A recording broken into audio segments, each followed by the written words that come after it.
धम्म त्यांचा सावक संघ हे तीन रत्नाला अभिवादन करून बोधिसत्व विश्ववंदनीय डॉक्टर बाबासाहेब आंबेडकर यांच्या स्मृतीस अभिवादन। उपस्थित उपासक उपासिका, महाराष्ट्रभर बघणारे सर्व उपासक आणि उपासिका यांच्या प्रति मंगल मैत्री करून आज आपण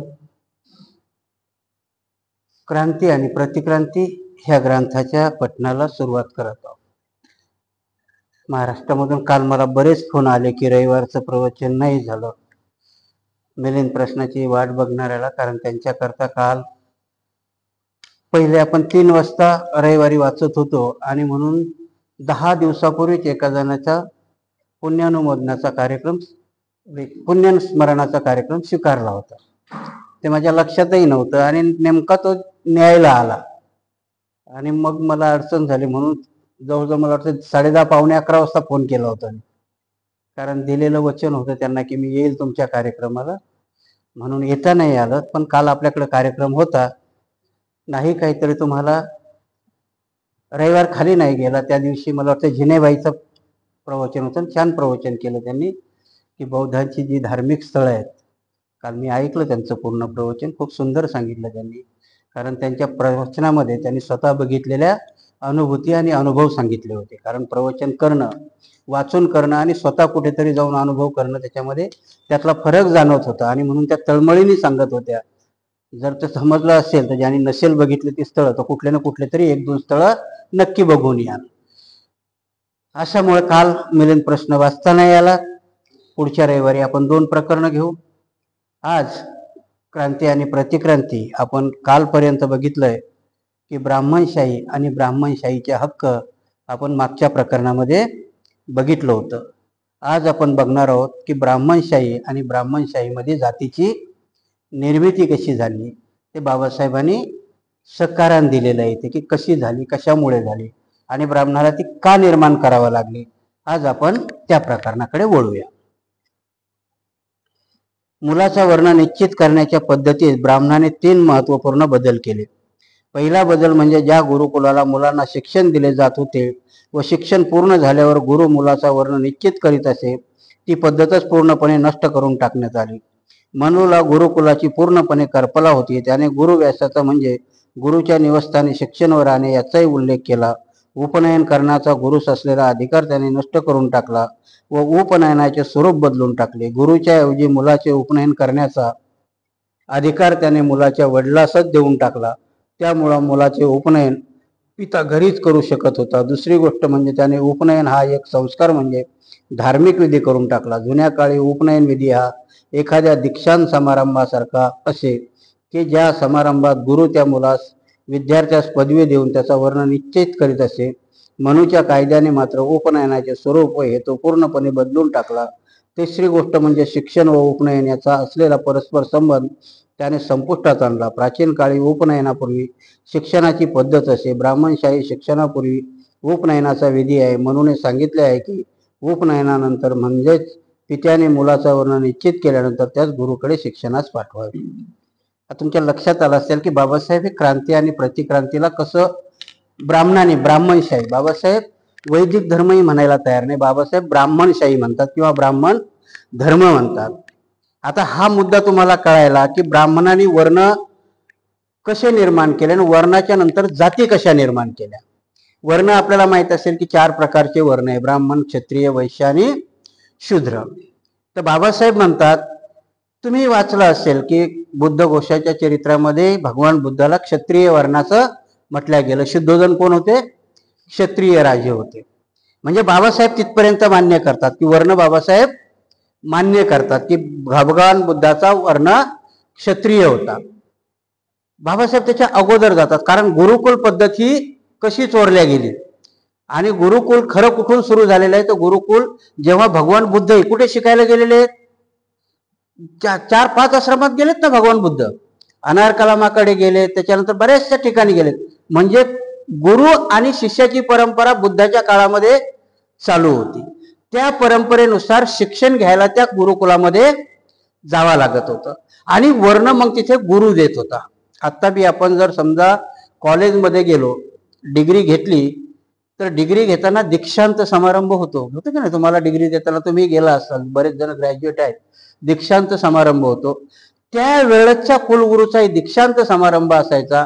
इथे तुम्हाला आर्ट्स, कॉमर्स, सायन्स ही पदवी दिल्या जाते, तिथे 4 वर्णाची पदवी दिल्या जायची. कारण त्या गुरुकुलामध्ये वर्णानुसार, वर्ण म्हणजे काय होते त्यावेळेचे? बुद्धाच्या अगोदरचे वर्ण. बुद्धाच्या अगोदरचे वर्ण म्हणजे कामाची केलेली विभागणी. त्याच्या पलीकडे त्याला काही महत्व नव्हतं. म्हणजे तो गुरु ठरवत होता की हा जर पांडित्यामध्ये याच्यामध्ये जर चांगला असेल तर त्याला तो वर्ण दिला जायचा. म्हणजे गुरु त्याला ती पदवी देत होता. म्हणूनच भगवान बुद्धांनी पुढेही ब्राह्मण वग्गो धम्मपदामध्ये एक पूर्ण प्रकरण चाललेलं आहे की ब्राह्मण कोणाला म्हणायचं, पंडित कोणाला म्हणायचं. भगवान बुद्ध सांगतात की याच्यामध्ये त्यांनी 3 बदल केले. म्हणून प्रतिक्रांती कशी केली की पहिल्याने वर्ण हे तुमच्या बुद्धीवरती किंवा तुमच्या कौशल्यावरती आधारित होती. जर तो शिक्षणात किंवा बुद्धीमध्ये हुशार असेल तर त्याला ब्राह्मण वर्ग, तो जर शरीराने किंवा संरक्षण करण्यात हे असेल तर त्याला क्षत्रिय वर्ण, व्यवसायाची कला त्याच्या अंगी असेल तर त्याला वैश्य, आणि बाकी निकृष्टच असेल, त्याला जर काहीच जमत नसेल तर मग मात्र शूद्र वर्ण होता. ब्राह्मणाने याच्यामध्ये काय फरक केला? तर बाबासाहेब म्हणतात की ब्राह्मणाने पहिला फरक केला की जो गुरुला अधिकार होता तो काढून म्हणून कोणाला दिला? बापाला दिला. आज ब्राह्मण कोणाचं उपनयन करतात? आपल्या मुलाचं करतात. उपनयन म्हणजे तुम्ही जानवं, जानव्याचा एक त्यांचा 2 त्यांच्या संस्कार असतात. एक जानव्याचा त्याला उपनयन विधी आणि एक अनुव्रत विधी असतो. हा बऱ्याच जणांना माहिती नाही अनुव्रत विधी काय असतो. तर जानव्याचा विधी प्रत्येकाला माहिती, पण अनुव्रत विधी म्हणजे हा गुप्त मंत्र. तुम्ही म्हणतात का नाही गुरु कान मंत्र देतो, कुठल्याही याच्याकडे गेला की गुरु कान मंत्र देतो, तसा ब्राह्मणामधला तो वृत्तबंध तो असतो की ब्राह्मणाने ब्राह्मणाकरताच मदत करावी. हे 7व्या वर्षी सांगितलं जातं मुलाला. त्याला जातीचा एवढा मोठा त्याला अनुवृत्त म्हणतात. आपल्यामध्ये दीक्षा आहे पण आपल्यामध्ये अनुवृत्त नाही. त्या व्रताचं पालनच केलं पाहिजे, हा तो कंपल्सरी आहे की म्हणून ब्राह्मण कधी ते जानवं काढून दाखवलं की पुढचा ब्राह्मण ऐकतो. आपल्यात किती जय भीम करा ते तिकडे पाहते, जय भीम केलं की ते काही आपल्याकडे बघत नाही, कारण अनुवृत्त नाही ना तुमच्यात. अनुवृत्त म्हणजे ज्या वयावर. अनुवृत्ताचा परत एक अर्थ सांगतो की बुद्ध काय सांगतात की कोऱ्या पाटीवर लिहा.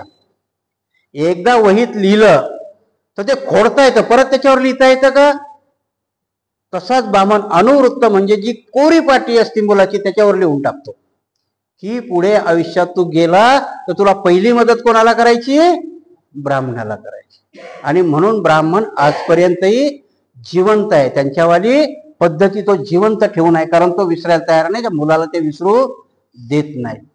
महाभारतातली एक कथा सांगतो तुम्हाला की ध्यानात कसं ठेवल्या जातं. तुम्ही सगळ्यांनी महाभारत पाहिलं असेल आणि त्यातला शकुनी मामा पाहिला असेल ना, कशी प्रतिक्रांती असते. शकुनी मामाचं नावाचं पात्र शकुनी मामा, कारण मामा नावाचं एवढं या लोकांनी बदनाम करून टाकलेलं आहे. कारण कृष्णाचा मामा कंस आणि यांचा मामा, म्हणून मामा एवढा बदनाम केला की विचारत ना काय झालं. मामा हे प्रकरण एवढं बदनाम करून टाकलं की विचारूच नका. ऍक्च्युली मामाचं एवढं पवित्र नातं आहे की आपण आपल्या आईला मा म्हणतो. गावाकडे जर तुम्ही गेलात, आई ही संस्कृती म्हणण्याची पद्धत इथूनच येतं. ते आई म्हटलं की, मा म्हटलं की बोंबीच्या देठापासून येतं. म्हणून आपण पूर्वीची लोक आईला मा म्हणायची. आणि 2दा मा म्हटलं की मामा होतो. 2दा तुम्ही मा म्हटलं की मामा होतो. म्हणजे मामा हे 2 वेळच स्वरूप आहे आईचं. कारण एक पहिल्या अजूनही बघा, जर एखाद्याची आई वारली तर मुलं मामाच्या घरी वाढतात, परंतु त्यांनी मामा कंस विद्रूप केला, मामा शकुनीही विद्रूप केला. कारण ही प्रतिक्रांती होती त्यावेळच्या श्री सत्ताक याच्यामध्ये.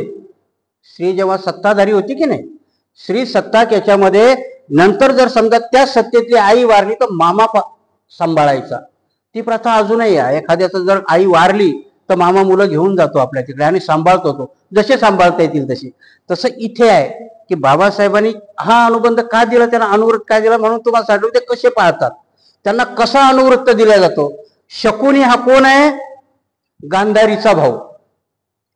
तो लहान आहे तेव्हा भीष्माने जबरदस्ती त्या गांधारीचं लग्न आंधळ्या धृतराष्ट्राशी लावलेलं आहे. कारण त्यावेळेची प्रथा होती ना. हरण हा एक विवाहाचा प्रकार होता. हा भीष्म त्यावेळेचा दादाच म्हणा ना, दादागिरीच करत, त्याच्या अंगात ताकदच तशी होती. त्याने काशीच्या पोरी उचलून आणल्या, तशी गांधारी उचलून आली. ह्या गांधारीला आंधळ्याबरोबर लग्न लावलं, पण हा शकुनी मजबूर होता, लहान होता ना. आपल्या बहिणीचं लग्न आंधळ्याबरोबर लावलं, त्याला ते पसंत नव्हतं. मग त्याने काय केलं, तो करूच काही शकत नव्हता, पण मनामध्ये मात्र हे होतं. अन्याय इथपर्यंतही नाही थांबवला भीष्माने, कारण ती गांधारी मांगलिक होती. आताही तुम्हाला जर वाटलं ना, काही बाईला मंगळ असं म्हणतात, त्यांच्यात पत्रिका बघितलं. आता आपल्यात बाबासाहेबांना ते सगळं सटवी बिटवी सगळ्या मारून टाकले आपल्या बाबासाहेबांनी, आपल्याकडे नाही ठेवल्या. पण त्यांच्यात अजूनही जर बाईला मंगळ असेल तर तिचं लग्न होत नाही. करायचं बी असेल तर एक तर झाडाशी किंवा कुत्र्याशी बैल लावावं लागतं, नंतर मग दुसऱ्याशी होतं. हसू नका, खरी गोष्ट आहे ही. अमिताभ बच्चनची सून जी आहे ना, ऐश्वर्या राय, तिचं लग्न लावलेलं आहे कुत्र्याबरोबर अगोदर, मग नंतर अभिषेक बरोबर झाले, कारण तिला मंगळ होता. हे लोक सांगत नाही, कारण मंगळाच्या बाईचं, कारण मंगळाच्या बाईबरोबर जर पहिल्याने लग्न केलं की नवरा मरतो, अशी त्यांच्यात म्हण आहे. तसं त्या गांधारी मांगलिक होती. आणि इथे आल्यानंतर मग कृपाचार्याने त्याला सांगितलं, की मांगलिक आहे, कशाला आणली उचलून, आता हा मरेल. मग त्या भीष्माला राग येतो. याने सांगितलं, एक तर उचलून आणली, परत राग येतो त्याला. आणि मग त्या गांधाराच्यातले सगळेच लोक आणतो, तो जलात टाकतो. शकुनी मामा सहित, गांधार नरेशा सहित सगळ्याला. महाभारतातली कथा आहे, अनुवृत्त सांगतो तुम्हाला की लक्षात कसं ठेवायचं. तिथे त्याला जलात टाकतोय, आणि खायला किती आहे, फक्त एक मुठी चावल त्या सगळ्या 8 लोकायला. मग ते जलात बसल्या बसल्या ठेवतात की एक मुठी चावल मध्ये 8 लोक आपण कशी जगणार आहेत. पण भीष्माने त्यांना जलात टाकून ती सजा दिलेली आहे. मग ते 8 जण विचार करतात की आपण ही एक मुठी चावल फक्त शकुनीला खायला द्यायची, कारण जिवंत राहिलं पाहिजे ना कोणी कोणी. त्या शकुनीला खायला देतात का, तू जिवंत राहा, आम्ही तर मरणार होतो का, ह्या जेलमध्ये मरायलाच टाकलंय ना. आणि मग एक एक एक एक मरतं. आणि शेवटी राजा आणि शकुनी, गंधारचा राजा आणि शकुनी दोघंच बापलेक जिवंत असतात. आणि याला एक मुठी चावल मध्ये हा जगतोय. तो राजा म्हणतो की आता 2 दिवसांनी मी मरणार आहे. त्या शकुनीला जवळ बोलून घेतो, जवळ आहे म्हणतो, आणि याच्या अंगात असेल नसेल तेवढी ताकद त्या शकुनीच्या पायावर मारतो, गुडघ्यावर. तुम्हाला याच्यात तो लंगाडताना दाखवला की नाही, एवढ्या जोरात मारतो की त्या शकुनीचा पाय मोडतो. तो म्हणतो, बाबा हे काय केलं तुम्ही, एक मुठी चावल तुम्ही न खाता मला जगवलंय, आणि तुम्ही मारताना माझा पाय मोडून टाकला. तर तो म्हणतो की तो मोळका पाय तुला नेहमी आठवण देईल की तुझ्या बहिणीवरती अत्याचार झालेला आहे, आणि तू त्याचा बदला घेशील. आणि म्हणून शकुनी ते महाभारत घडवतो. याला म्हणतात अनुवृत्त. ते बामण 7व्या वर्षी आपल्या पोराला सांगत असतो. हे अनुवृत्ताची कहाणी आहे. उपनयन ही तुमची जात सांभाळणं आणि काय करायचं याला अनुवृत्त म्हटलं.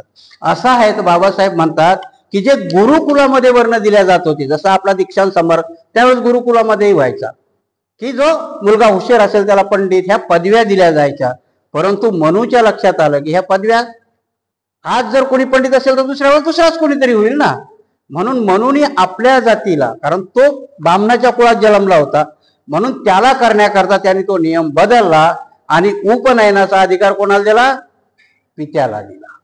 कारण पहिला उपनयन कधी व्हायचं, मुलगा शिकला की दीक्षांत समारंभ व्हायचा. परंतु मनूने उलट केलं की उपनयन घरी करायचं, मग पोरग शाळेत पाठवायचं. म्हणून आताही त्यांचं उपनयन 7व्या वर्षी त्यांचं उपनयन होतं.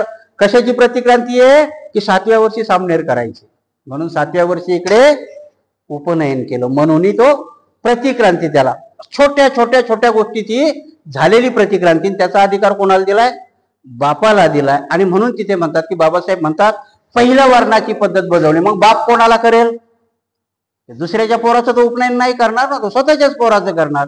म्हणजे उपनयन ही पदवी कशाची होती, ब्राह्मणाची होती. म्हणून ब्राह्मणाने आपल्याच मुलाला उपनयन करायचा पद्धत सुरू केली. आणि म्हणून बाबासाहेब म्हणतात की इथे वर्ण जन्माने निर्माण झाला. वर्ण पहिला कशाने होता, कौशल्यावरती होता, शिक्षणावरती होता, तिथपर्यंत होता. परंतु जेव्हा मनू जन्माला आला तेव्हा मग मनू कधी जन्माला आलेला आहे, पुष्यमित्राच्या काळामध्ये. त्याच्या अगोदर पंडित ब्राह्मण क्षत्रिय हे वर्ण होते, परंतु ते जन्माने नव्हते. आणि म्हणून बाबासाहेब म्हणतात की शुद्धोधनाचं राज्य बी हे कशाचं होतं, रोटेशनचं होतं. वंश परंपरा होतं का ते, नाही, रोटेशनचं होतं. बाबासाहेब तिथे लिहितात की त्याची पात्रता होती की त्या राजाने किमान 2 युद्ध तरी जिंकलेली असली पाहिजे, तेव्हा त्याला क्षत्रिय म्हटलं जात होतं. तसं सिद्धोधनाने 4 युद्ध जिंकली होती, म्हणून त्याला ते राज्य दिलं होतं. म्हणजे अगोदर वर्ण पद्धती ही तुमच्या कौशल्यावर होती. बाबासाहेब लिहितात की मनोनीती बापाला दिली, आणि पहिला नियम तिथे त्यांनी तो बदलला. दुसरा नियम काय होता की ती गुरु देत होते शिक्षण, अगोदर शिक्षण दिल्यानंतर पदवी भेटत होती, पण म्हणून ते बदललं. अगोदर पदवी दिली मग शिकायला पाठवला. गुरुकुलामध्ये उपनयन करूनच तो शिकायला जाऊ लागला. म्हणून त्याचं पर्यावसन त्यांनी कसं केलं नंतर ग्रंथ लिहिण्यात. म्हणून द्रोणाचार्यांनी कर्णाला शिक्षण दिलं नाही. म्हणून त्या परशुरामानेही कर्णाला यांनी लबाडीने शिकलं, पण त्याच्याकडून ते काढून घेतलं. शाप दिला म्हणजे काढूनच घेतला असेल ना. आता बी आपल्याला काय करतात, एखाद्या डॉक्टरनं जर गुन्हा केला, डॉक्टरच्या डोक्यातली घेतं करता येत नाही, पण त्याने केलेलं रजिस्ट्रेशन कॅन्सल करतात का नाही? कारण तुला प्रॅक्टिस करता येणार नाही म्हणजे ते काढून घेणं. आताच्या भाषेत तो शापच आहे ना. तसा कर्णाने शिकला तो, पण ते काढून घेतला असेल त्याच्याकडून की नाही लाडता येणार तुला. ह्या पद्धतीने दुसरा नियम त्यांनी केला की जे गुरुला अगोदर शिक्षणाकरता मुलगा गेल्यानंतर पदवी भेटत होती, ती अगोदर पदवी घेतली आणि नंतर शिकायला पाठवलं. हा दुसरा फरक त्यांनी तिथे केला.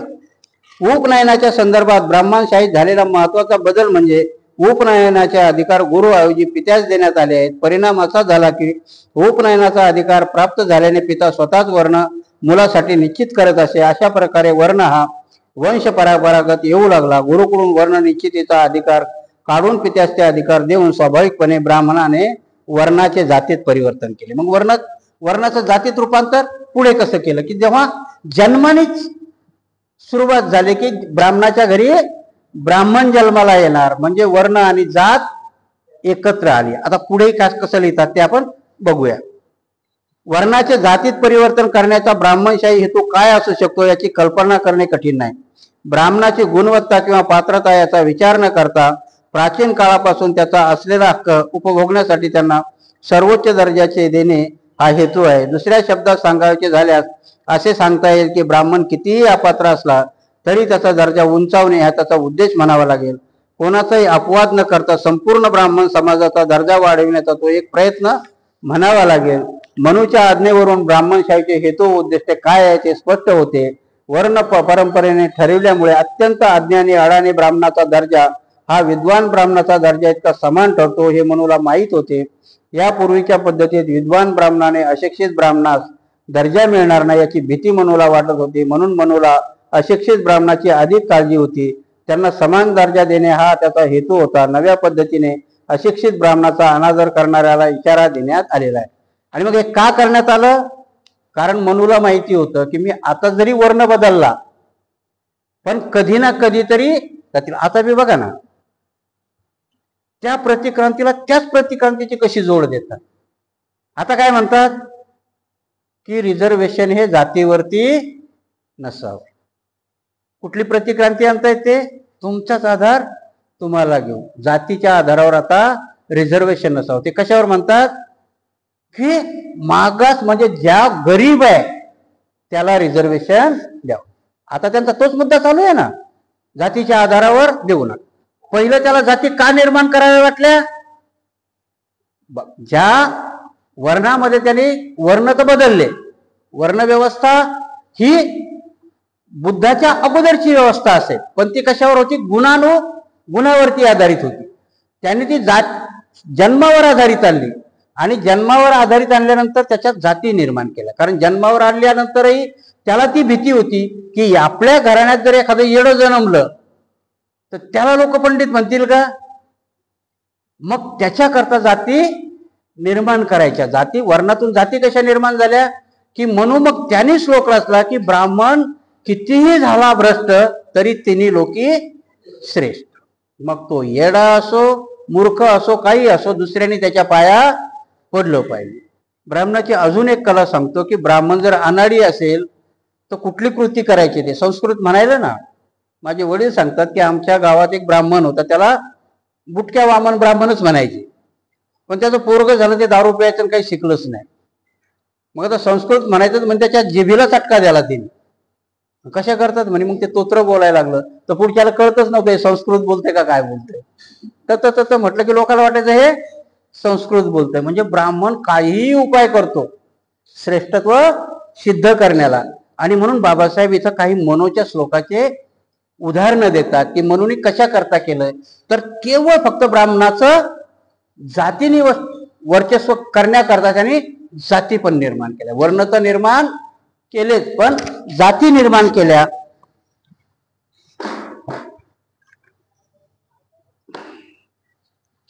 कारण कुठल्याही गोष्टीला नुसतं म्हणून होतं का. म्हणून वर्णामध्ये काय होतं की वर्ण असताना जाती तर निर्माण केल्या पण जातीमध्ये त्यांनी जेवणालाही मनाई केली. एक दुसऱ्यामध्ये हे करायलाही मनाई केली. आणि तसे त्यांनी श्लोक लिहून ठेवले. 9व्या अध्यायाचा 317वा श्लोक आहे. त्याच्यामध्ये तो म्हणतो की ब्राह्मण मग तो सुशिक्षित असो किंवा नसो त्याला दैवी सामर्थ्य असते.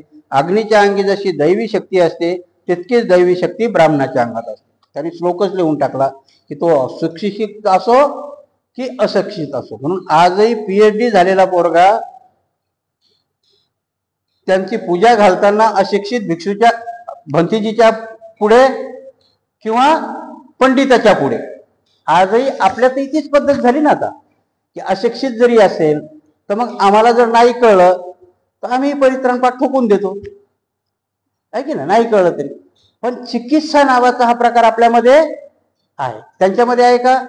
म्हणून त्यांचा पंडित असून पुढे जर PhD झालेलाही माणूस आहे त्यांच्याकडे घातलेली महापूजा त्याला चॅलेंज करायचं नाही. कारण का ह्या श्लोकामध्ये तो काय सांगतोय की तो आपणहूनच दिव्य आहे. जन्माला आला ब्राह्मण की तो दिव्य शक्ती घेऊन जन्माला येतो. तुमच्याकडे तशी दिव्य शक्ती नाही. 9व्या अध्यायातला 319वा श्लोक सांगतो अशा प्रकारे ब्राह्मणाने जरी कोणताही व्यवसाय केला तरी त्याचा सन्मान केला पाहिजे, आदर ठेवला पाहिजे, कारण तो सर्वोच्च बुद्धिमानच आहे. 19 काय सांगतो म्हणू की त्यांनी कोणताही व्यवसाय करू द्या, ब्राह्मणाने कुठलाही व्यवसाय करू द्या, परंतु तो सन्मानास पात्र आहे. शूद्राने ब्राह्मणाचा व्यवसाय करायचा नाही, वैश्याने ब्राह्मणाचा व्यवसाय करायचा नाही. पण ब्राह्मणाने कुठलाही व्यवसाय केला तर मग मात्र तो आदरास पात्र आहे. वर्णाचे जातीत परिवर्तन करण्याचा हेतू काही असला तरी या परिवर्तनाचा परिणाम काय झाला. आध्यात्मिक दृष्टिकोनातून पाहिल्यास समानतेच्या बाबतीत त्याचा अतिशय विपरीत परिणाम झाल्याचे दिसून येते. इंग्लंडच्या चर्चमध्ये पाद्रीचे नियम आणि ब्राह्मणाला पुरोहिताचा दर्जा देणारे मनूचे कायदे याचा तौलनिक अभ्यास केला तर या परिवर्तनाचा परिणाम किती घातक ठरेल हे स्पष्ट होऊ शकते. प्रत्येक नागरिकाप्रमाणे पाद्रीलाही गुन्हेगारी स्वरूपाचे कायदे आहेत. आणि मग बाबासाहेब तुलना करतात तिथे, कारण त्यावेळेस बाबासाहेब तुलना करताना अस्तित्वात असलेल्या ख्रिश्चन धर्माची करतात. आजही जर आपण घेतलं तर ख्रिश्चनाचा पाद्री जरी असेल आणि त्यांनी जर खून केला तर त्यांच्यात व्यवस्था आहे त्याला काढून टाकतात. किंवा तो पाद्री कुठलाही त्याने अनैतिक धंदा केला तर त्याच्यावरती हे होतं. परंतु इथे पुरोहिताला त्याने कुठलाही गुन्हा केला तर त्याचा पुजारीपणाचा अधिकार काढून घेतला जात नाही. बाबासाहेब म्हणतात इथे हा फरक आहे की पाद्री आणि यांच्या पुरोहितामध्ये कशा करता केलंय की त्या जातीच्या वर्चस्वा करताना ती जातीचं वर्चस्व टिकावं म्हणून मनू त्याच्या पुढे जातो. मनू वर्णामध्ये विवाह करायला मान्यता देत नाही. बाबासाहेब सांगतात त्याच्या अगोदर ते विवाह होत होते. कारण आपण त्याच्यामध्ये पुढेही दिलं पण आपण जर बघितलं तर जो शांतनू आहे महाभारतामधला शांतनू त्याचे 2 विवाह झालेले. एक आहे सत्यवती जिला मत्स्यगंधा म्हटले. मत्स्यगंधा म्हणजे कोळ्याची पोरगी शूद्र वर्णात येते. कोळी म्हणजे शूद्र वर्णात आहे. शांतनू क्षत्रिय आहे म्हणजे क्षत्रियाचं कोळ्याच्या पोरीचं लग्न होऊ शकत म्हणजे वर्णामध्ये लग्न होऊ शकत. जाती का निर्माण केल्या तर वर्णामध्ये लग्न होऊ शकत होते. शांतनूची बायको गंगाई होती आणि मत्स्यगंधाई होती.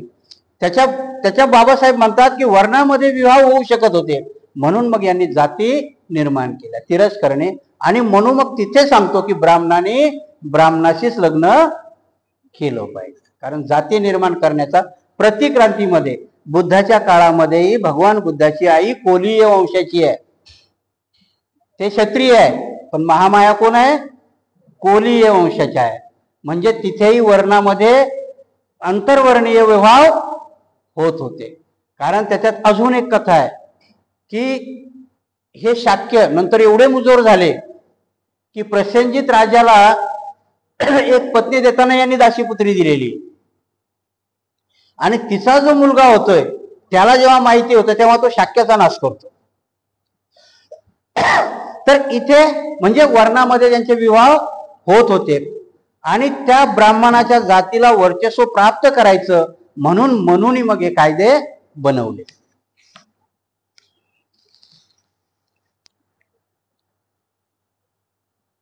आध्यात्मिक दृष्टिकोनातून पाहिल्यास समानताच्या बाबतीत त्यांचा अतिशय विपरीत परिणाम झाल्याचे दिसून येते. इंग्लंडच्या मनूचे कायदे याचा तोडणीक अभ्यास आपण केला. पात्र नसताना जर तो पादरी बनला तर फौजदारी कायद्यानुसार त्याला शिक्षा होऊ शकते. लोकांच्या आध्यात्मिक गरजा प्रशासक म्हणून त्याला संबोधले जातो. तो नीतिमान व विद्वान पादरी असला पाहिजे, म्हणून अशा प्रकारे दुहेरी शह आवश्यक आहे. ब्राह्मणातील ब्राह्मण हा पुरोहित असूनही त्याला विद्वत्ता किंवा नैतिकता आवश्यकता नसते. असे असूनही तो लोकांच्या धार्मिक विधेचा एकमेव अधिकारी आहे. केवळ वंश परंपरेने त्याला अधिकार प्राप्त होतात. संसारिक दृष्टिकोनातून पाहिल्यास वर्णाच्या जातीमधील परिवर्तनाने हिंदू मधील मनोवृत्तीवर अतिशय घातक असा परिणाम झाला आहे. केवळ जन्मावर मोठेपण ठरविणे म्हणजे गुणवत्तेचा अपमान होय. जर एखाद्याला उच्च श्रेणीवरून खालच्या स्तरावर आलेला असला तरी गुणवत्ता कमी झालेली असली तरी त्याचा आदर केला जातो. तो उच्चभ्र कुळात जन्मास आलेला आहे, तो हलक्या कुळात जन्मास आलेल्या व्यक्तीपेक्षा सर्वोच्च म्हणून मानण्यात येतो. ब्राह्मणशाहीत जन्म कोणत्या कुळात झाला हेच महत्वाचे मानण्यात आले. ब्राह्मण ज्या दर्जाचे काम करीत आहे त्या कामकाजाचा दर्जा व गुणवत्ता यात फारकत केल्यामुळे हे असे घडले आहे. मागास अविकसित समाजात यापेक्षा वेगळे काहीही होऊ शकणार नाही. आणि म्हणून बाबासाहेब म्हणतात की ब्राह्मणाला वरच्या दर्जावर ठेवण्याकरता म्हणून त्याला ही सगळी सवलतच म्हणता येईल ना. आता आपण जे म्हणतो की त्याला म्हणून सर्व बाबतीत सवलत दिलेली, त्याची सवलत आतापर्यंत ती चालू आहे. त्या सवलतीला अजूनही धक्का लागलाय का? राम मंदिराचा प्रश्न जेव्हा उभा राहिला तेव्हा लढवायला कोण होते? आजच्या पेपरला मी वाचलंय की आता औरंगाबाद मधून पण कावड यात्रा सुरू झाली. औरंगाबाद पासून तर घृणेश्वराचं महादेवाचं कुठलं तरी मंदिर आहे. महाराष्ट्रात ही प्रथा नव्हती, आता 3 वर्षापासून ती सुरू झाली. म्हणजे प्रतिक्रांतीचं लोण आता कुठपर्यंत चाललंय ते तुम्ही लक्षात घ्या. कावड यात्रा निघते. इथे तोच प्रश्न बाबासाहेब सांगतात की ब्राह्मणशाहीला मजबूत करण्याकरता, की ब्राह्मण निष्ठा तिथपर्यंतच थांबत नाही, त्याला चहूकडे म्हणून त्याला वाहक बनवण्याची पद्धत जी आहे ती खूप स्ट्रॉंग आहे. म्हणूनही नुसतं ब्राह्मणाला वर्चस्व देऊन थांबलाय का तो? कारण त्याला माहिती आहे जन्माला येणारा येडही येईल, पण त्याला संरक्षण देण्याकरता त्याने एवढे कायदे बनवले आणि त्याच्याकरता मग जाती निर्माण केल्या. वर्णामध्येही जाती निर्माण केल्या आणि जाती जातीमध्ये विवाह झाले पाहिजे म्हणून ही प्रथा मग पडत गेली की त्या जातीचा माणूस जन्माला आला की त्याच जातीत मरतो.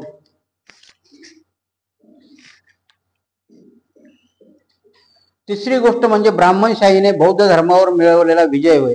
ब्राह्मण व ब्राह्मणेतराचा समाज वेगळा करणे व त्यात मतभेदाची दरी वाढविणे हाच यामागील उद्देश होता. आणि तिसरं कारण काय होतं, कशामुळे त्यांना मजबूतीने करता आलं, तर ब्राह्मण धर्माने बौद्ध धर्मावरती सामरिक लढाईचा विजय मिळवलेला होता. म्हणजे त्यांचा राजाश्रय खतम केला होता. त्याच्यामुळे मनूला ह्या गोष्टी करता आल्या. कारण तिथपर्यंत करता नाही आल्या ना, कारण राजाश्रय होता बौद्ध धर्माला. आणि बौद्ध धर्मामध्ये ह्या समानतेचे तत्व होते. वर्ण जरी असले तरी वर्णावर्णामध्ये विवाह होत होते, वर्णावर्णामध्येही देवाणघेवाण होत होती आणि वर्ण फक्त गुणानुवाचक होते. म्हणून भगवान, आणि तेही पितृसत्ताक नव्हते. जर पितृसत्ताकच गोष्ट असती तर सिद्धोधनाचा मुलगा सिद्धार्थ आहे म्हणून सिद्धार्थाचं लग्न यशोधरीशी नसतं झालं, कारण यशोधरा ही कोलीय वंशाची आहे.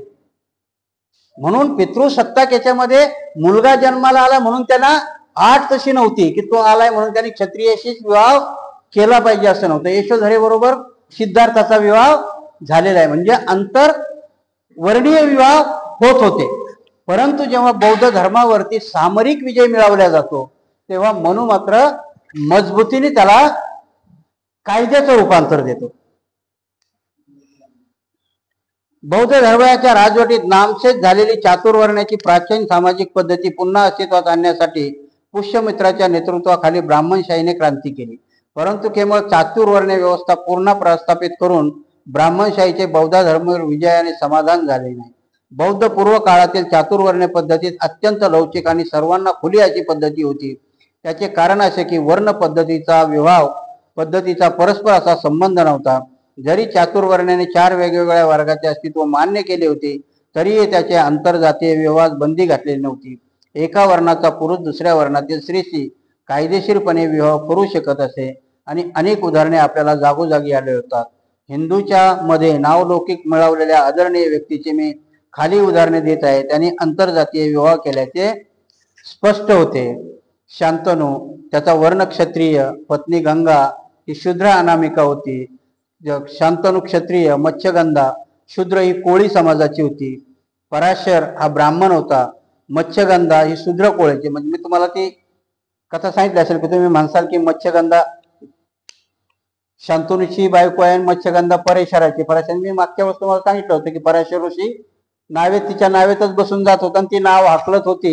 तिच्यावर तो मोहित झालाय आणि त्या पराशरापासूनच व्यास निर्माण झाला आणि नंतर ह्या मत्स्यगंधेचं लग्न शांतनू बरोबर होतं. कथा तर एवढी विचित्र आहे की तिच्या बरोबर त्यांनी संभोग करूनही तिचं कौमार्य भंग झालेलं नाही. आता तो विचित्र प्रकार आहे, कारण कुमारीला मुलाला जन्म दिला तरी तिचं कौमार्य भंग झालं नाही पराशर ऋषी, म्हणून ती मत्स्यगंधा बरोबर शांतनू बरोबर. बाबासाहेबांनी तो उदाहरण दिलंय की ती कोळी वंशाची म्हणजे शूद्र वंशाची आहे. दुसरं उदाहरण ते ययातीचं देतात. ययाती तुम्ही कादंबरी जर वाचली असेल तर त्याच्या पण 2 बायका आहेत. एक देवयानी एक ऋषीची मुलगी आहे. ती ऋषीची मुलगी, ऋषी म्हणजे ब्राह्मणच ऋषी त्यावेळेस होऊ शकत होता, दुसऱ्याला हे नव्हतं. म्हणून श्रमण आणि मुनी याच्यामधला तो संघर्ष आहे. म्हणून त्यांच्यावाले वेद कोणी लिहिले, मुनी त्याच्यावरती भाष्य करतात. मुनी हा ब्राह्मणच होऊ शकतो, श्रमण हा बौद्धामधला कुणीही होऊ शकतो. म्हणून श्रमण आणि ब्राह्मण ह्या संस्कृतीमध्ये संघर्ष आहे. तसं ययातीची ब्राह्मण, ययाती क्षत्रिय आहे. देवयानी कोण आहे? मुनीची मुलगी आहे, ब्राह्मण आहे. म्हणजे क्षत्रियाची बायको ब्राह्मणही होऊ शकते. दुसरी शर्मिष्ठा आहे, ती शूद्र आहे, तिच्या बरोबर त्यांचं लग्न होऊ शकतंय. त्याच्यानंतर जरातक ब्राह्मण आणि जरातकारी नागवंशी अनार्याची मुलगी आहे. म्हणजे बाबासाहेबांना त्यावेळेस दर्शवायचं होतं की विवाह पद्धती ही वर्णामध्ये, कारण वर्ण हे गुणानुवाचक होते, गुणावरती आधारित होते आणि म्हणून प्रत्येक वर्णामध्ये विवाह पद्धती होती. बाबासाहेब त्याच्यानंतरही देतात की वंशावळी कशी निर्माण झाली, कुठेच अडचण येत नव्हती, तर ते देतात वरुण जो त्याने देव बनवला. पण वरुण राजाचा विवाह कोणाशी होतो? उर्वशीशी. उर्वशी कोण आहे? अप्सरा. अप्सरा म्हणजे ना तिला गोत्र आहे, ना जात आहे, न पात आहे. तिला निर्माण होतो कोण? वशिष्ठ. उर्वशीचा मुलगा कोण आहे? वशिष्ठ. वशिष्ठ कोण झालाय? ब्राह्मण. उर्वशीचा मुलगा कोण आहे? वशिष्ठ.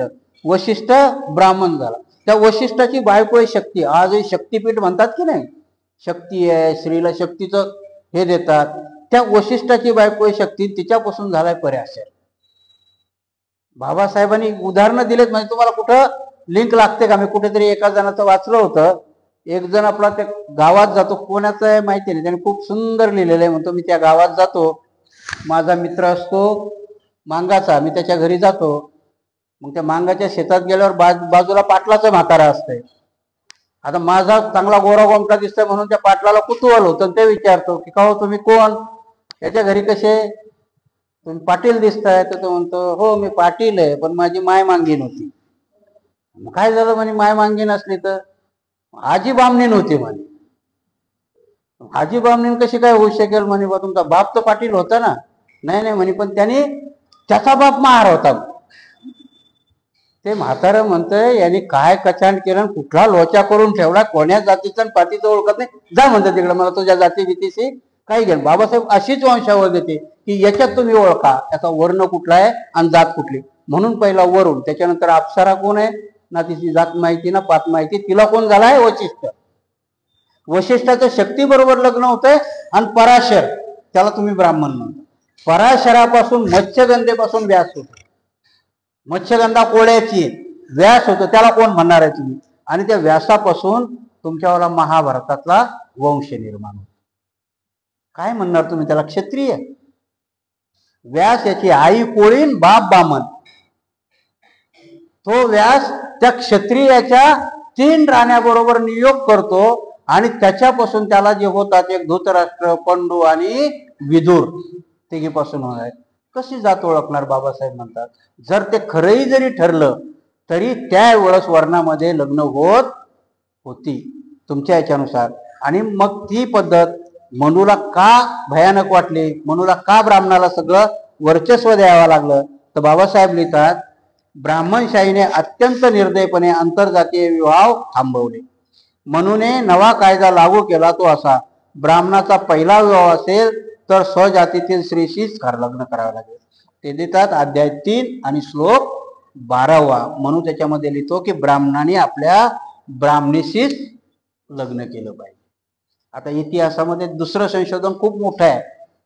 कारण तुम्ही जर त्या DNA चा इतिहास वाचला असेल तर DNA वाले काय सांगतात की ब्राह्मणाचा DNAच फक्त खाली बाहेरून आलेल्या लोकांशी मिळतो, स्त्रीचा DNA आपल्या इथल्या अनार्याशी मिळतो. म्हणजे आर्य आले तर बायका घेऊन आले नव्हते, इथल्याच बायाशी विवाह केला. तीच थेरी ते मोगलाशी देतात.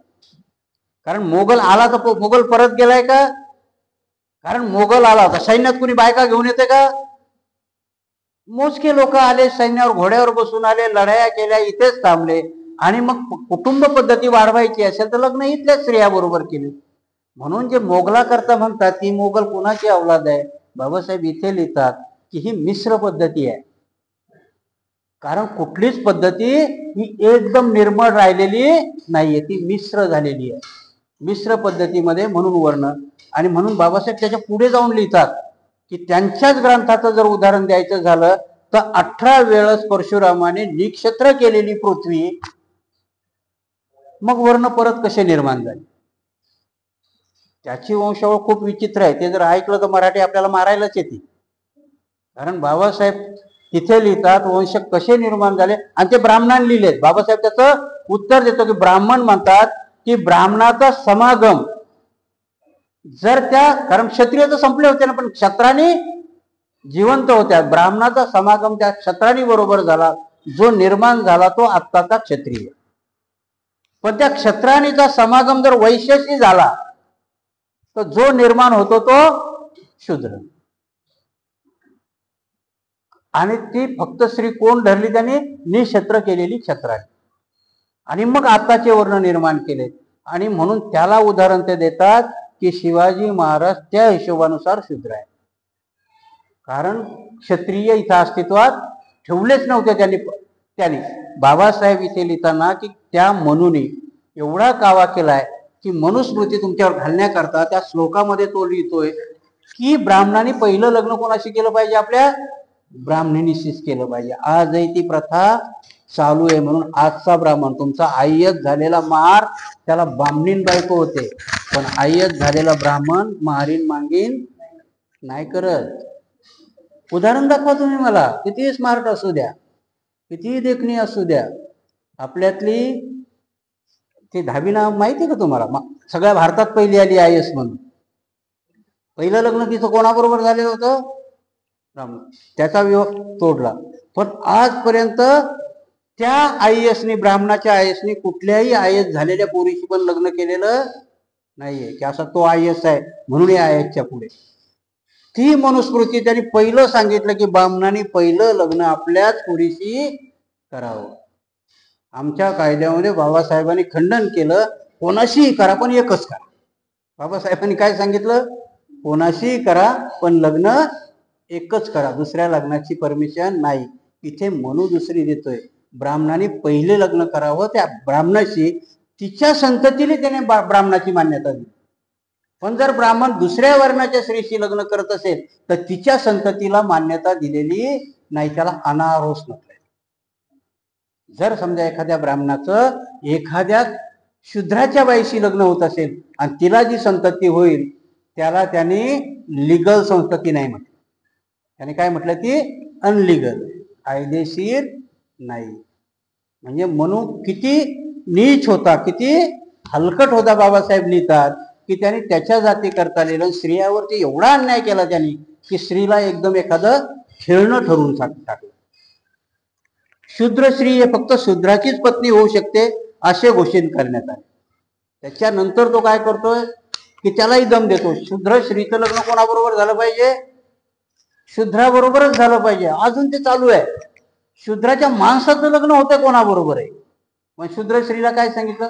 कारण का होतंय प्रतिक्रांतीमध्ये स्त्रीलाच का केंद्रबिंदू केलं त्याने? स्त्रीवरती एवढे अन्याय का केले? बाबासाहेब सांगतात की स्त्रीलाच का टार्गेट केलं? कारण स्त्री हा संस्काराचा केंद्रबिंदू आहे. म्हणून आजही बामणाची पोरगी IAS ला का देतात? त्यांना माहिती आहे की ही याला या महाराला बामण बनवू शकते. काय बनवू शकते ती? कारण स्त्री हे संस्काराचं केंद्र आहे. त्यांना माहिती आहे आपली पोरगी महारीन होणार नाही. याला बामण बनले. झाले ना आतापर्यंत तुमच्या पुढे उदाहरण आहे. सत्य परिस्थिती आहे. विश्लेषण करताना कशाला ताकाला जायचं आणि गाडगं लपून ठेवायचं? कोणाला आपल्यावर टीका करायची ते करू द्या, किंवा द्यायचे ते देऊ द्या. परंतु हे सत्य उदाहरण आहे आपल्यामधली की ती बाई संस्कार केंद्र असल्यामुळे स्त्रीला त्यांनी परमिशन दिली. कारण स्त्रीला त्यांनी असंही नरकाचं द्वार म्हटलेलं आहे. कारण त्यांनी स्त्रीचा वापर वाईट कामाकरता करून घ्यावा. तो सावरकर तर एवढं लिहितो की शत्रूच्या याच्यावरती जर विजय करायचा असेल तर शत्रूच्या बाईवरती बलात्कार करावा. सोनेरी पानं हा ग्रंथ आहे विदा सावरकराचा. त्याच्यामध्ये तो लिहितो. आणि तरी आम्ही सावरकर वीर सावरकर म्हणतात त्याला. सोनेरी पानामध्ये तो स्पष्ट शब्दात लिहितो की जर पुढच्याचं मनोबल तुम्हाला घालवायचं असेल तर शूद्राच्या स्त्रीवर बलात्कार करावा. याच्यामध्ये काही पाप नाही. शिवाजी महाराजांनी सुभेदाराची सून रिटर्न केली त्याच्यावर टीका करतो सावरकर. आणि तो ग्रंथही कोणाच्या नावाने लिहितो? एक मराठा. हिंदुत्व नावाचा जो ग्रंथ लिहिलाय ना त्याने, हिंदुत्व तिथून निर्माण झालं. त्या हिंदुत्वामध्ये लिहितो आणि त्याचा लेखक स्वतःचं नाव नाही लिहित. तो लिहितो एक मराठा. आणि त्याच्यामध्ये जी सोनेरी पानं आहेत त्याच्यामध्ये हे सगळं लिहिलेलं आहे. मी माझ्या मनाचं सांगत नाही. हे त्यांनी एवढं विकृत, प्रतिक्रांती एवढी विकृत आहे की ती निर्लज्जपणे सांगते आणि त्याचं समर्थनही करते. आणि ती लोकांच्या डोक्यात बसते. त्याला आधार कोणता देतात? बाबासाहेब सांगतात की त्याला आधार मनुस्मृतीचा देतात. आणि मनूला कोणाचा पुत्र ठरवलंय? ब्रह्मदेवाचा. ब्रह्मदेवाने सृष्टी निर्माण केली आणि त्याचा पुत्र ग्रंथ लिहितोय म्हणून तो सगळ्यांनी त्याचा नियम पाळला पाहिजे. कुठपर्यंत प्रतिक्रांती तुमच्या डोक्यात घातलेली आहे? बाबासाहेबाची क्रांती अजून त्या कुंभाराच्या डोक्यात गेली नाही. त्याला अजूनही कळत नाही की घटना माझ्या करता आहे म्हणून. पण ती मनुस्मृती मात्र त्याच्या डोक्यात पक्की गेलेली आहे. एवढे कशामुळे गेलेली आहे ती? की ती देवाने निर्माण केली. देवाने निर्माण केलेल्या याची चिकित्सा करता येत नाही. म्हणून श्रद्धेवरती चिकित्सा करता येत नाही असं त्यांचं म्हणणं आहे. म्हणून आमच्या आजचे जजही राम मंदिराचं डिसिजन कशावरती देतात? श्रद्धेवरती देतात. तिथे बहुसंख्य लोकांची काय आहे? तिथे श्रद्धा आहे. राम तिथे जलमला की ना जलमला या पुराव्याची त्यांना काही घेणं देणं नाही. प्रतिक्रांतीला त्यांनी श्रद्धेची जोड दिली की असंख्य लोकांची श्रद्धा आहे आणि आमच्या श्रद्धेला मात्र किंमत नाही. कारण प्रतिक्रांतीमध्ये आम्हीच आमच्या श्रद्धेला मानायला, आम्ही पहिले विरोधक आम्हीच असतो. आम्ही आमच्या काही भूमिका जर तयार करायच्या असतील, मी सांगितलं ना की श्रद्धा आणि अंधश्रद्धेमधली लाईन एवढी थीन असते की कशाला श्रद्धा म्हणावं कशाला अंधश्रद्धा म्हणावं हे लक्षात येतही नाही. परंतु त्यांच्या अंधश्रद्धेला त्यांनी श्रद्धेचं स्वरूप दिलं की कुठेही अमृताचा थेंब सापडला याचा पुरावा सापडत नाही. पण नाशिकला कुंभमेळा भरवला पाहिजे कारण आमची ती श्रद्धा आहे की इथं अमृत सांडलंय. आम्ही संघाराम मंदिरावर टेम्पलवरतीही ऑब्जेक्शन म्हणतो की काय भरोसा त्या विषयाखानी इथंच अस्थी ठेवल्या असतील म्हणून. होतं की नाही? किती आपण हे आहे म्हणजे कुठल्या श्रद्धेला आम्ही पाळायचं आणि कुठल्या श्रद्धेला नाही पाळायचं. कारण काही श्रद्धा बाबासाहेब सांगतात ना की काही श्रद्धा ह्या पाळायच्याच असतात. त्याच्यावरती तर्क वितर्क करायचे नाही. कारण त्यांनी नाही केले म्हणून त्यांचा धर्म आजपर्यंत टिकून आहे. आम्हाला प्रतिक्रांतीत का मरतो आम्ही? कारण प्रतिक्रांतीचे वाहकच आम्ही असतो. आमच्याकडं आलेल्या अस्थीला विरोध करणारा आमचाच भिक्षू आहे. प्रवचन करून सांगतो की काय याच्यात RNA DNA करा म्हणतो तो. अरे बुद्धाच्या अस्थीचा आरएनए डीएनए आजपर्यंत कुठे झालाच नाही, फक्त त्याचा कालावधी डिक्लेअर केला जातो की ही अस्थी त्या काळातली आहे का. कारण तुम्हाला डीएनए टेस्ट करायला 2 मायबाप जिवंत असावं लागतात, त्याच्याशिवाय डीएनए होत नाही. कसा करणार बुद्धाच्या अस्थीचा डीएनए. आणि आमचे शिकले सवरलेले लोकही त्याला साथ देतात. श्रद्धा निर्माण. परत उदाहरण देतो, मी त्या श्रद्धेत नाही जात, ते भिक्षू माझे भाऊ आहेत म्हणूनही नाही जात. तुम्हाला एक उदाहरण सांगतो. आम्ही तर डोकं तोडून पडतो, साकेत बुद्ध विहारामध्ये एवढ्या याच्याशिवाय कोणी आलं नाही. त्या भंतीजीनी, त्या श्रीलंकेच्या भंतीजीवर श्रद्धा ठेवून अस्थी आल्या. आजपर्यंत रोज 300 लोक येतात त्या विहारामध्ये, श्रद्धेपोटी येतात. आणि श्रद्धेपोटी आल्यानंतर तिथे झालेलं शेवटचं प्रवचन ऐकतात. त्या प्रवचनामध्ये काय सांगतात भंतीजी? धम्म सांगतात ना. इथून नाही, काल कॅनडाची लोक आलेली. मग तुमच्या श्रद्धेमध्ये त्याच्या श्रद्धेमध्ये कुठला फरक आहे? नसतील तर खोटे आहेत. मी म्हणतो की त्या अस्थी खोटे आहेत, आपण गृहीतच धरू द्या. मग का नाही येत तुमच्या ह्या विहारामध्ये लोक? तिथे श्रद्धा निर्माण केली ना. कधी यायचं शिकले सवरलेल्या लोकांच्या डोक्यात आमच्या आहे, आम्ही साथ द्यायला. तो भिक्षू काय बरं तुम्ही टार्गेट तर करा. विश्वासपात्र म्हणता की नाही, तुम्ही कोणावर विश्वास ठेवायचा? त्या भंतीजीचं कार्य आणि यांचं कार्य ठेवा. कधीतरी नाव ऐकलंय त्या भंतीजीचं? मला नाही करायची टीका त्यांच्यावरती, भिक्षू आहे तोही. परंतु भिक्षूनी भिक्षूच्या मर्यादा पाहून टीका कराव्यात ना. नसतील त्या धातू, संघात बसा ना. संघात बसा, तिथे ठरवा काय करायला पाहिजे, काय नाही करायला पाहिजे. त्याचा फायदा कोणी उचललाय? तिसऱ्या लोकांनी उचलला. त्या अस्थी असणाऱ्या, म्हणून मी सांगितलं, आता जर तुम्ही त्या डीएनएला पाठवल्या तर तुमचं राष्ट्र खरोखर बुद्धाला फॉर आहे का? त्या असल्या तरी तुमची आर्कोलॉजी सांगेल ह्या नाहीये. काय आहे तुमच्याकडे पुरावा? काय करू शकता तुम्ही त्यांचं? त्या श्रीलंकेमध्ये एवढंच राष्ट्र असलेला, त्यांची घटना, आमची घटना चालू होते we the people of India. त्यांची घटना चालू होते नमो तस्स भगवतो अरहतो सम्मा संबुद्धस्त. मग त्यांच्या श्रद्धा प्रबळ आहेत आपल्यापेक्षा का तुमच्या श्रद्धा प्रबळ आहे? आणि त्या श्रद्धावान देशातून आणलेले त्या अस्थी आहे. मग ठेवा ना विश्वास त्यांच्यावर. कारण त्यांचं संविधानच जर बुद्धाला मानून तयार होतं तर तिथं बुद्धाच्या प्रती ते प्रतारणा तर करणार नाही. आणि कितीतरी पुरावे आहेत तुमच्याकडे की तिथे अस्थी कशा गेल्या. पुरावा आहे की अशोकाच्या काळामध्ये अशोकाने ज्या भगवान बुद्धाचं महापरिनिर्वाण झालं त्यांच्या अस्थीची विभागणी 8 ठिकाणी झालेली आहे. हे सगळ्यांना मान्य आहे की नाही?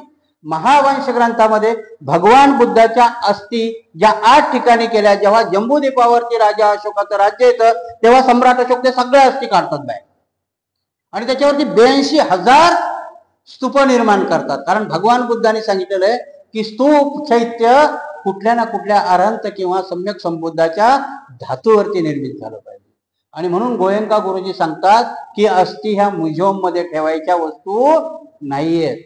म्युझियम मध्ये ठेवता ते तुम्ही भगवान बुद्धाचा अपमान करतायत. कारण त्या अस्थी कुठे असाव्यात? विहारात असाव्यात, चैत्यात. कारण तिथे लोक येतात ना मान सन्मान करायला.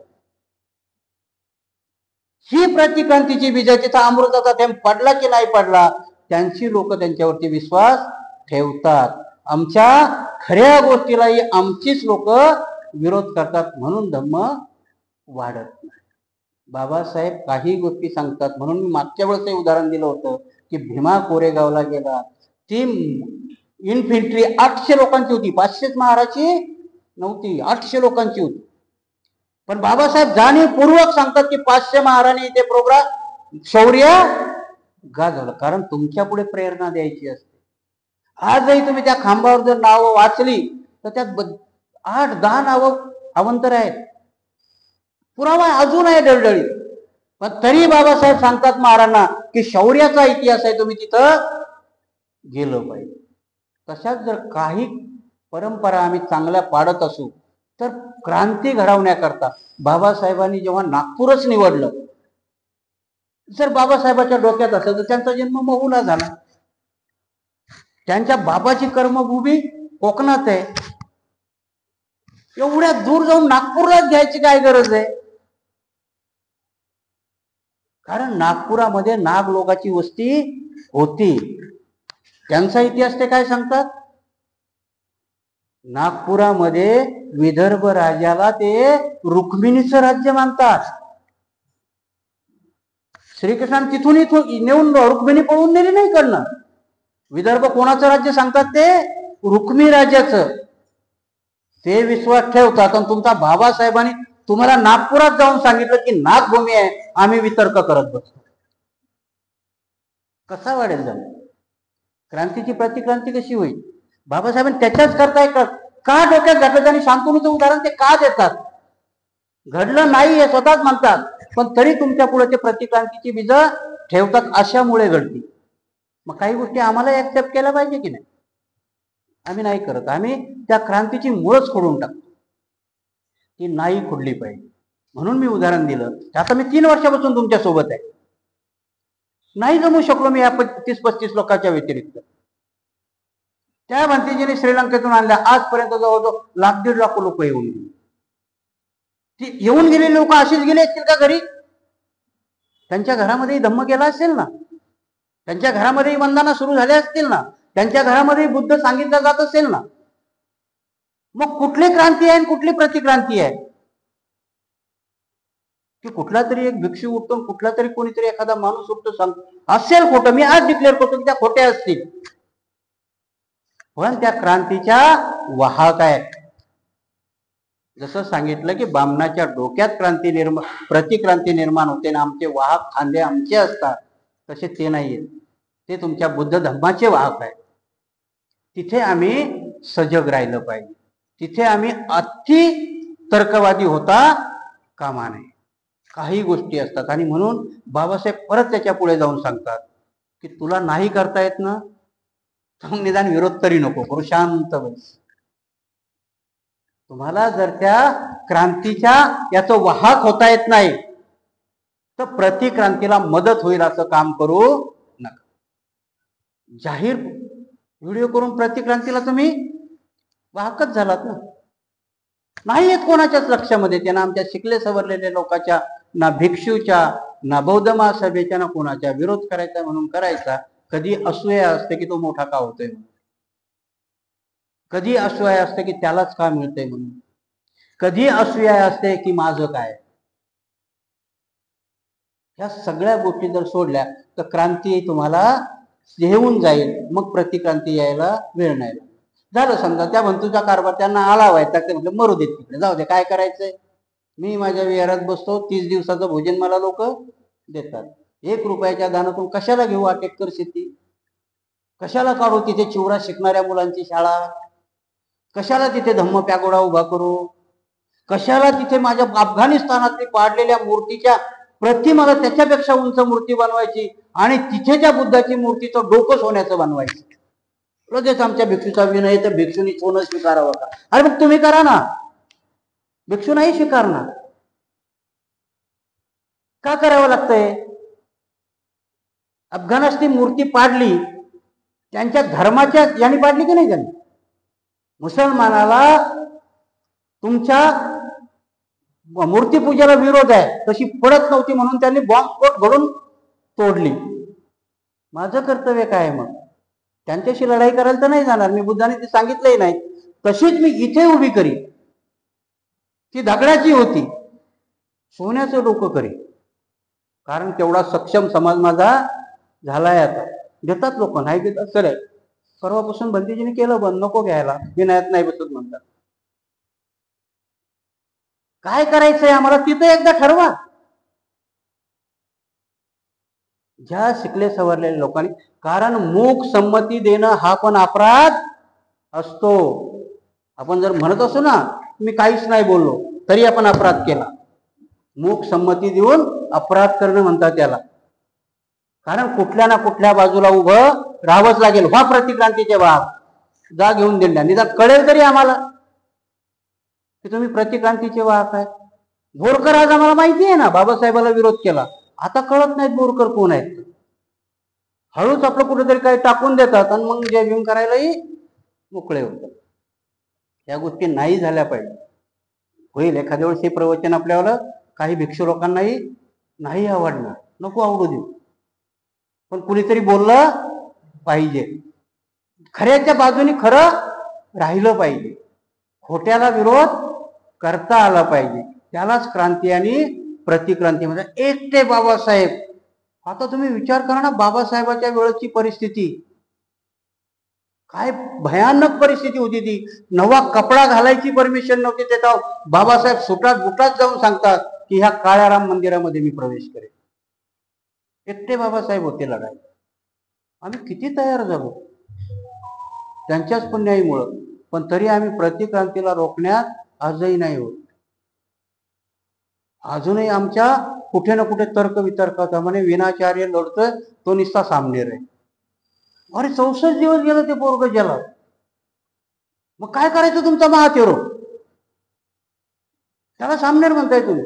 असेल अनाडी, त्याला नसेल विनय कळला, परंतु त्या महाविहार, बौद्ध महाविहार, मोठं विहार तुम्हाला मिळावं म्हणून 64 दिवस गेलात बसला ना तुझा. काय गुन्हा होता त्याचा? कधी समीक्षा करणार होता मी त्याची, क्रांती प्रतिक्रांतीची? कारण आम्ही सांगायचं गोष्ट म्हणजे फक्त खाली आम्ही स्वार्थी झालो. तेवढी चिकित्सा आम्हाला करता नाही आली. आता बाहेर आला तू परवा, 2-4 दिवसापूर्वी बाहेर आला. आमचे भिक्षू लोक काय म्हणतात, ते सामनेर आहे. अरे त्याच्या योगदानाची काही किंमत मानाल की नाही? धर्म आणि धम्म असेच वाढत नाहीत. म्हणून मी सांगितलं ना की ह्या स्त्रियाच्या अंगावर सोनं नाणं आहे, त्याच्याकरता काही स्त्रियांनी एवढं मोठी किंमत चुकवलेली आहे. त्याचं निदान स्मरण तर आम्हाला असायला हवं. आज आम्ही मोठमोठ्या हुद्द्यावर आहे, बाबासाहेबांच्या त्या 4 पोरांचं स्मरण तर आम्हाला असायला हवं. एका बॅरिस्टरची बायको टीबी होऊन मरते, याचं तर स्मरण आम्हाला असायला हवं. त्याचेही स्मरण आहे. आम्ही आमच्याच तालात आहोत. आणि म्हणून प्रतिक्रांतीची बीज ती वाढूच नयेत याच्याकरता आमचे प्रयत्न झाले पाहिजेत ना. आमच्या डोक्यात आज आम्ही असतो काय करायचं करतो, करू द्या, त्याला स्वातंत्र्य आहे. एक तर आम्ही टोकाची भूमिका घ्यायला जातो, टोकाची भूमिका घेऊन जेलमध्ये जातो, नाही तर मग आम्ही भूमिकाच घेतो. आम्हाला बुद्धांनी सांगितलं, बाबासाहेबांनी सांगितलं की माध्यमिक मार्गाने चला, एकदम टोकालाही जाऊ नका आणि एकदम खाली राहू नका. तो टोकावरती आहे, त्याला जास्त हाक नका देऊ, पडेल तो खाली, तो उतरला. म्हणून प्रतिक्रांतीवाला कृष्ण सांगतो की मी अवतार कशा करता घेईल, की दुष्टाचा नाश करण्याकरता घेईल. इथे भगवान बुद्ध सांगतात की बुद्ध निर्माण कशा करता होईल, तर जो अविकसित आहे, जो अकुशल आहे, त्याला कुशल करणार. अकुशल अकुशल म्हणजे दुष्टच आहे ना. देवदत्ताला मारायची ऑर्डर भगवान बुद्धांनी नाही दिली, त्याला शेवटपर्यंत सुधारण्याचे प्रयत्न केले. प्रतिक्रांती आणि क्रांतीमध्ये म्हणून बाबासाहेबांनी ही क्रांती प्रतिक्रांतीची उदाहरणं त्यातली देतात ती की ते केवढ्या ताकदीने सांभाळतात प्रतिक्रांती. आणि कोणाच्या भरोश्यावर प्रतिक्रांती कोणाच्या विरोधात केली जाते, की जे वाहक आहेत त्यांच्याच विरोधात ना. देव तुमच्याकरता कशा करता दिला की तुम्ही दारिद्र्यात राहावं म्हणून, आणि तो स्वीकारला. म्हणून प्रतिक्रांतीच्या बुडाशी बाबासाहेब सांगतात की ही अशी इमारत आहे की हिचा पाया मजबूत नाही तरी इमारत शाबूत आहे, ती पडत नाही. पाया 3.5% आहे आणि इमारत 85% आहे, जगते ना. तरी आपण काय म्हणतो प्रतिक्रांती आपल्या याच्यात की पाया मजबूत असला पाहिजे. 3.5% पायावर 85% प्रतिक्रांती उभी आहे. बाबासाहेब त्याला म्हणतात जिना नसलेली इमारत आहे. वरच्या मजल्यावरती किती नालायक माणूस जन्माला आला तरी त्याला खाली ढकलून देता येत नाही. खालच्या ह्याच्यात किती मोठा पंडित जन्माला आला तरी त्याला वर जायला मार्ग नाही. म्हणून क्रांती आणि प्रतिक्रांती ग्रंथ एवढा क्रांतिकारक आहे की तो जर समजला तर आमच्या समाजाला, म्हणून बाबासाहेबांनी सांगितलं ते 3 ग्रंथ हे करायला. क्रांती आणि प्रतिक्रांतीमध्ये तुम्हाला तुमच्यावरती झालेल्या अन्यायाची बीज टाकतात. बुद्ध आणि त्याचा धम्म तुमचं कसं आचरण करावं हे शिकवतो. कार्ल मार्क्स आणि बुद्ध कसा व्यापार करावा, कशी नोकरी करावी, कसा उदरनिर्वाह करावा हे शिकवतं. म्हणून बाबासाहेबांनी 3 ग्रंथ आम्हाला वाचायला. 70 वर्ष झाली आम्ही वाचतोय, परंतु त्या पद्धतीने आजही आम्ही वाचत नाही. त्या पद्धतीत आमच्यात परिवर्तन होत नाही. कार्यक्रम एक सांगा, प्रयत्न होत नाहीत असा मी आरोप नाही करणार. प्रयत्न चिक्कार होतात. परवाचा झालेला प्रोग्राम बुद्ध विहारमध्ये समन्वय झाला, बिचाऱ्याचा प्रयत्न सुरू आहे ना, का त्याला यश येत नाहीये, का ते फुलत फलत नाहीये, फेल का होत आहे, ह्या गोष्टीचा आत्मभान. म्हणून मी सांगितलं ना की दिशा द्यायला सुज्ञाचीच गरज लागते. बाबासाहेबांचा आग्रह काय आहे तुम्हाला शिकले सवरलेल्या लोकांवरती? कारण क्रांती तुमच्याच डोक्यात निर्माण होऊ शकते. कारण बुद्धिमान तुम्हीच आहात, योजना तुम्हीच देऊ शकता. इम्प्लिमेंट करणं ते खालच्या लोकांच्या हातात आहे. त्याच्याकडून तुम्ही इम्प्लिमेंट करून घेऊ शकता. आणि म्हणून आग्रह आहे. म्हणून माझ्या प्रत्येक प्रवचनात कधी कधी कोणाला वाटत असेल, या ऐकणाऱ्यामध्येही म्हणत असतील, हा उठसूट शिकलेल्या लोकांनाच बोंबलत बसतो. कारण त्याच्याशिवाय पर्याय नाही. कुठलाही सगळेच गाडगे बाबा होऊ शकतील का? नाही ना. गाडगे बाबा एक अर्धा जन्माला येतो आणि खूप रिअर येतात जन्माला. बाबासाहेबही नाही येणार, पण बाबासाहेबाचे उपांग आत्मसात करायला काही अडचण नाही. अर्थशास्त्रीय बाबासाहेब काही लोकांनी स्वीकारावा ना. घटनेचा पंडित बाबासाहेब काही लोकांनी स्वीकारावा. तुम्हाला एकटे बाबासाहेब नाही होता येणार, बहुआयामी नाही होता येणार, पण त्यांचे जे उपांग आहे ते प्रत्येकाला स्वीकारता येते. आणि म्हणून अर्थशास्त्रात मुनगेकर होऊ शकतो ना, जडी जाधव बी होऊ शकतो. हुशार लोक आहेत अर्थशास्त्रातली. रिझर्व्ह बँकेमध्ये नरेंद्र जाधवला खूप मोठी किंमत होती, पण त्याला ते लक्षातही नाही आलं की त्याला गव्हर्नर कधीच नाही बनवून दिलं. लायक होता. नरेंद्र जाधव लायक नव्हता अशातली गोष्ट आहे का? जिवंत आहेत अजून. लायक होते रिझर्व्ह बँकेचा गव्हर्नर व्हायचा, पण नाही बनवू दिले. तरी आमचे नरेंद्र जाधव तिथंच आहे. कसं व्हायचं? म्हणून प्रतिक्रांती आणि क्रांतीमध्ये बाबासाहेबाला जे अपेक्षित आहे, बाबासाहेबांनी उदाहरणं दिली, ते आमच्या बुद्धिजीवीच्या डोक्यात गेली पाहिजे. आणि म्हणून बाबासाहेब देतात, वरुणाचं उदाहरण देतात, आणि त्याची खालची उत्पत्ती व्यास आहे प्रतिक्रांतीमध्ये. पण त्यांनी व्यासाला व्यभिचारातला मुलगा म्हटलंय का? व्यभिचारातलाच आहे ना. पराशर ऋषींनी मत्स्यगंधेबरोबर केलेला संभोग त्याच्यापासून व्यास झालाय.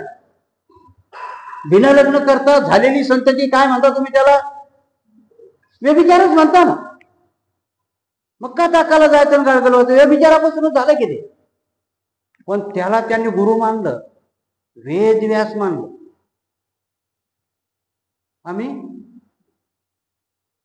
क्रांती आणि प्रतिक्रांती म्हणजे आम्ही कुठल्या व्याख्या करतोय? आम्ही एक चूक झाली एका भिक्षूची की झाडून सारे मागं लागतो. ते व्यभिचारी आहे तो, नाही मानायला तयार. ते वेद व्यास केला त्यांनी, गुरु केला. गुरु पौर्णिमा व्यासाच्या नावावर करतात, जी भगवान बुद्धाच्या नावावर आहे. क्रांती आणि प्रतिक्रांतीचं हे फलित आहे. बाबासाहेबाला ते उजागर करायचे तुमच्या पुढे की तुमच्यामध्ये व्यभिचार म्हणतात. बिना लग्नाचा झालेला मुलगा त्याला व्यभिचार करणारा त्यांनी म्हटलं व्यभिचारी. व्यासाला नाही म्हटलं. व्यासाला देव केलं. आणि जेव्हा कर्णाचा पराक्रम त्यांच्या लक्षात आला तेव्हा कुंतीला क्षत्रिय केलं, धाडली त्याच्याकडे. कृष्णही गेला त्याच्याकडे. आजही तेच आहे. कृष्ण तुमच्यापर्यंत येतोय. आहे ना आमचा एकलव्य, क्रांती, आठवले साहेब तेच आहेत की, दुसरं कोण आहे? त्याच्यामध्ये नेलंय की लढायला. नरेंद्र जाधव कोण आहेत? मुनगेकर कोण आहेत? थोरात कोण आहेत? काही काही नाही बसत. एखादा खोबरागडे निर्माण होतो, बीएसटीच्या संपामध्ये कणखरपणा उभा राहतो. केवढाही करा. तुम्हाला तुमच्या माहिती करता सांगतो की ई.झेड खोबरागडे मुंबईला जेव्हा ते आयुक्त होते की नाही, त्या वेळाचा सगळ्यात पॉवरफुल युनियन लीडर ब्राह्मणाचा राव. त्याने बीएसटीचा संप केला. पण दादागिरी त्याची खूप चालायची. उदाहरण सांगतो मी तुम्हाला की आपल्यातले जर काही उभे राहिले तर कशी क्रांती होती. त्याने हे केला. ई.झेड खोबरागडे त्यावेळेस होते. म्हटलं कोण राव? 14 दिवसात खोब्रागडेंनी भरती करायला सुरुवात केली. कंडक्टर ड्रायव्हर ना विलाजाने संप मागे घेऊन जावा. ही कणखर भूमिका घेणारी लोकही आहेत. त्याच खोब्रागडेची मुलगी अमेरिकेमध्ये होती. तिला जेलात टाकायची तयारी चालली होती. कारण तिथला कायदा आहे की तुमच्या नोकरालाही मिनिमम वेजेस, कारण तिथल्या लोकांना नोकर पाळता येत नाहीत, कारण तिथल्या नोकरालाही आपल्या इथल्या प्राध्यापका एवढा पगार आहे. ते त्यांचा सामाजिक न्याय सांगतात. कारण तिथली भांडे घासणारी बाईलाही श्रमप्रतिष्ठा आहे. आपल्याकडे भांडे घासणारीला, कचरा उचलण्याला हडक झडक करतो की नाही आपण, तिथे नाही.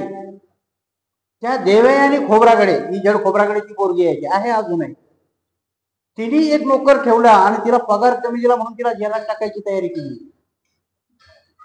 ते ई जड खोब्रागडे तेव्हा ते मनमोहन सिंगला पत्र लिहितात आणि तेव्हा मनमोहन सिंग इथल्या एम्बेसी मधले, अमेरिकेच्या एम्बेसी मधलं संरक्षण काढून घेतात. इशारा असतो अमेरिकेला. आता आमचे मोदी तसं नाही करत. आता आमचे मोदी ट्रम्प सांगतो पाकिस्तानचं आणि यांचं साम्य मी केलं. कशामुळे केलं? धम दिला म्हणतो, तुमच्या बरोबर ट्रेड करणार नाही. फरक असतो हा की तुमच्यातला बाबासाहेब क्रांतीचा पाईक जर खरोखर असेल तर काय घडवू शकतो. गोरा खैरनारचं नाव ऐकलं असेल तुम्ही, वरदराजांचं नाव ऐकलं असेल. वरदराजांना माघारी आणणारा जो ऑफिसर होता तो तुमचा होता. जर मनात आणलं तर हे लोक काय करू शकतात, क्रांतीला प्रतिक्रांती. परंतु शरण जाण्याची वृत्ती असेल तर मग नाही. मग कधी कधी आपण म्हणतो ना, मी एकटा काय करू शकतो. भरपूर काही करू शकतो एकटा. त्याची उदाहरणही आहेत तुमच्यामध्ये. एकटे बाबासाहेब लढले, एकटे बरेच लोक लढले आणि सक्सेसही झालेत. म्हणून आम्ही हरण्याचा इतिहास कधी सांगू नये. प्रेरणा बाबासाहेबाला 500 महाराची त्याच्याच करता दिली होती की तुम्ही हरण्याचा इतिहास सांगा, हरण्याचा इतिहास सांगू नका. क्रांती करण्याची बीज तुमच्यामध्ये निर्माण करा. आणि म्हणून हे सगळं देतात की ब्राह्मण एक मनू. ऍक्च्युली मनू होता का नाही. त्या पुष्यमित्राच्या दरबारी असणारा भार्गव याने लिहिलं, नाव मनूचं केलं. इथे आम्ही दुसऱ्याची कविता आमच्या नावावर घेतो, आमचं खाली नाव लिहितो. ते तसं करत नाही. स्वतःचं लिटरेचरही दुसऱ्याच्या नावावर. कारण माझ्या जातीला फायदा व्हावा म्हणून ती मरणारी लोक आहे, म्हणून त्यांनी मन निर्माण करली की जाती करता माती खाल्ली पाहिजे. अर्थ तोच आहे ना, जाती करता काय खायची? माती खायची. म्हणजे जाती करता माघारी येण्याची वेळ आहे. ते येतात, आम्ही येत नाही. आम्ही उलट जातीच्या माणसाला कसं मारायचं याचे प्लॅन करत असतो. साधी साधी उदाहरण आहे तो. आमच्या माणसाच्या दुकानात जर इथं कांबळेचं दुकान असेल तर त्याला ओलांडून राठोडच्या दुकानात जात. उदाहरण आहे ती तुमच्या पुढची. का तर म्हणाच्याकडे जास्त पैसा झाला की जय भीम करणार. ही आमच्यातली वृत्ती. ही वृत्ती बदलण्याकरता लिहिलेले ग्रंथ आहेत बाबासाहेबांनी. हे तुमच्या डोक्यात आलं पाहिजे. मग हे कोणाच्या डोक्यात येईल?